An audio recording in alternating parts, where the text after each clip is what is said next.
ये टैरिफ हमें काफ़ी भारी पड़ रहे थे।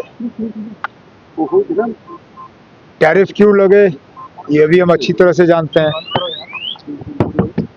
अमेरिका के सदर इस बात से खुश नहीं थे कि हम रूस से तेल खरीदने का काम कर रहे थे।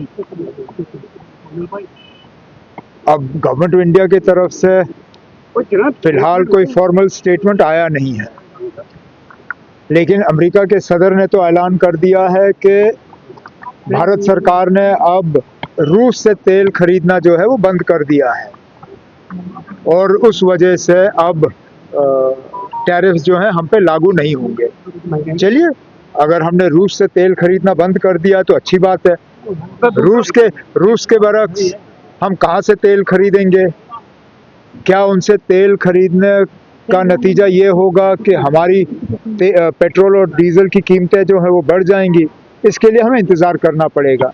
लेकिन जहाँ तक टैरिफ्स को कम करने से हमारे एक्सपोर्ट्स को फ़ायदा होगा, ये एक अच्छा स्टेप है, क्योंकि हमारे कई सारे एक्सपोर्टर्स जो हैं वो बहुत ही ज़्यादा मुश्किल का सामना कर रहे थे। कुछों को तो लग रहा था कि उनको अब काम धंधा बंद करना पड़ेगा। अब टैरिफ्स कम हो गए हैं, उम्मीद की जाती है कि उनका धंधा जो है दोबारा चालू होगा। T20 खेलने से मना किया। मैंने हमेशा कहा है ना, स्पोर्ट्स और पॉलिटिक्स को हम जब जोड़ते हैं तो यही होता है। हमने स्पोर्ट्स और पॉलिटिक्स जो है उनमें अब हमने फ़र्क करना ही बंद कर दिया है। अब हम लोग ना बार बार, आप लोग मीडिया के ज़रिए जब हिंदुस्तान और पाकिस्तान का मैच होता है आप उसको जंग के तौर पे पेश करते हो, आप उसको कभी नॉर्मल मैच की तरह जो है कवर करते ही नहीं हो।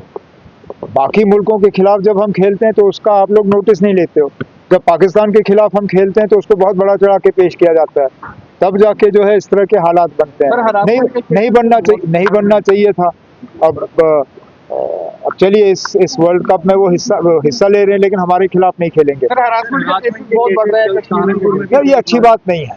मैंने north zone chief ministers conference में भी इस हवाले से बात की थी। मैंने तमाम चीफ मिनिस्टर से उस वक्त गुजारिश की, होम मिनिस्टर ऑफ इंडिया से गुजारिश की कि ये जो सिलसिला कश्मीरियों को, चाहे वो स्टूडेंट्स हों चाहे ट्रेडर्स हों, उनको जो हरास करने का काम चल रहा है वो रुक जाना चाहिए। मैं उत्तराखंड के चीफ मिनिस्टर का शुक्रगुजार हूँ कि उन्होंने मौके पे जो है कार्रवाई की और केस जो है वो रजिस्टर हुआ, गिरफ्तारियां भी हुई हैं। लेकिन इसी तरह हिमाचल में जो है ये सिलसिला लगातार चलता आ रहा है और अब हिमाचल जो है हमारे मतलब एक तो पड़ोसी रियासत है और ऑपोजिशन रूल स्टेट है, कांग्रेस रूल स्टेट है। यहाँ हम ये उम्मीद नहीं करते कि हमारे लोगों को इस तरह सताया जाएगा, तंग किया जाएगा, मारा जाएगा।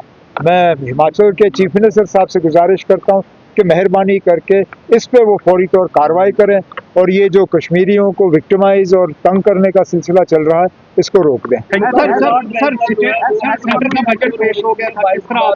बजट के हवाले से जो भी कहना होगा हाउस के अंदर कहूँगा। गवर्नर साहब के खुतबे के हवाले से आ रहे हैं, आपको फॉर्मली पता चल गया?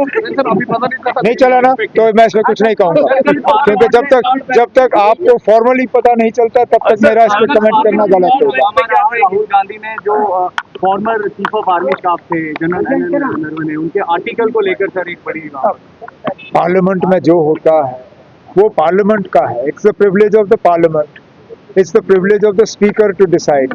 इसी तरह हम जो अपने असेंबली में करते हैं वो हम तक है। अब पार्लियामेंट में हमारे असेंबली के बारे में चर्चा हो, अच्छी बात नहीं होगी।